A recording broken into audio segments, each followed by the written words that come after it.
Pwysig yma yn ddiweddar, welais I berson dall yn cerdded lawr Cowbridge Road East a sylwi wrth I fynd ar ffon gymaint o'r rwystrau oedd yn ei gwynebu.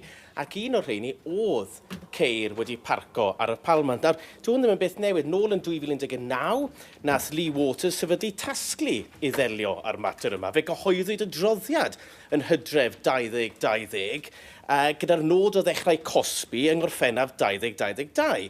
Ar ddechrau Ionawr 2023, fe gyhoeddodd y Llywodraeth bod nhw wedi derbyn pob un o argymhellion y tasglu gyda'r bwriad o gyflwyno deddfwriaeth erbyn diwedd 2023. Nawr, dwi'n gwybod bod yn gymaint, dwi'n gwybod bod yna dau fel enghraifft yng Nghaerdydd, ble does dim modd parcio ar y stryd dymod ar y Pavement, ond mae wedi gweithio yn yr Alban. Llwyddodd y Llywodraeth yn yr Alban I gyflwyno a chytuno a ddeddfwriaeth yn gwahardd parcio ar y stryd o fewn 6 mis yn 2019. A mae'r dystiolaeth yn dangos bod hyn yn gweithio yng Nghaeredin. Prif weinidog 6 mlynedd yn ddiweddarach. Pam bod pobl fel y person dall ar Cowbridge Road dal yn dioddau? Diolch yn fawr.